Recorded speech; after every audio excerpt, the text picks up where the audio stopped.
বাংলাদেশের তরুণদের অর্থনীতি বিষয়ক দক্ষতা উন্নয়নের লক্ষ্যে পরিকল্পনা মন্ত্রণালয়ের অন্তর্বর্তীকালীন সরকারের মাননীয় উপদেষ্টা ডক্টর ওয়াহিদ উদ্দিন মাহমুদের সঙ্গে এক মতবিনিময় সভা করেছেন বাংলাদেশ ইকোনমিক্স অলিম্পিয়াডের একটি বিশেষ প্রতিনিধি দল।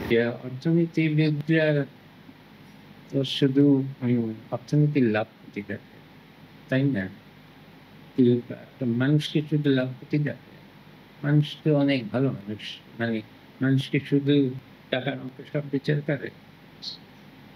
তোমার বন্ধুকে সাহায্য করবে, তোমার আব্বার জন্য কি কিনে নেবে, সেটি কি লাভ ক্ষতি দিয়ে করো?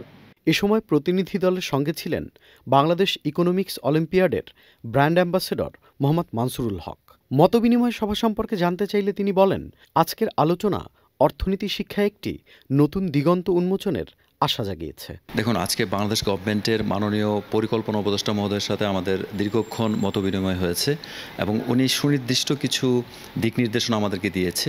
যে দিক নির্দেশনাগুলো আমি মনে করি আমাদের এই টিমকে আন্তর্জাতিকভাবে উপস্থাপন করার জন্য এবং আন্তর্জাতিকভাবে আমাদের সুনাম আরও বাড়ানোর জন্য ভালো কিছু উপহার দিবে। এছাড়াও বিশেষ প্রতিনিধি দলের সঙ্গে উপস্থিত ছিলেন বাংলাদেশ ইকোনমিক্স অলিম্পিয়াডের কার্যনির্বাহী কমিটির সভাপতি মোহাম্মদ আলামিন সহ 2025-এর অলিম্পিয়াড বিজয়ী সদস্যরা। আমরা অনেক এক্সাইটেড যে আমরা এত বড় কম্পিটিশনে বাংলাদেশকে রিপ্রেজেন্ট করছি। আমরা আশা করি যে আমাদের ফলাফল অনেক ভালোই হবে এবার। বান্ডেল থাকলে প্রতি সেনমানিতে টাকা বাঁচবে।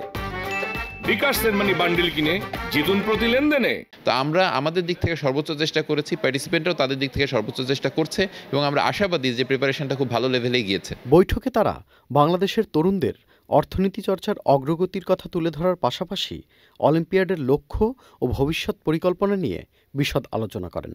সভায় গুরুত্বপূর্ণ বিষয় হিসেবে উঠে আসে আজারবাইজানের রাজধানী বাকুতে আয়োজিত হতে যাওয়া আন্তর্জাতিক ইকোনমিক্স অলিম্পিয়াড প্রসঙ্গে নানা দিক নির্দেশনা।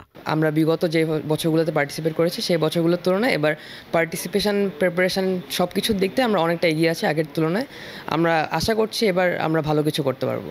Tanfir Limon, channel I.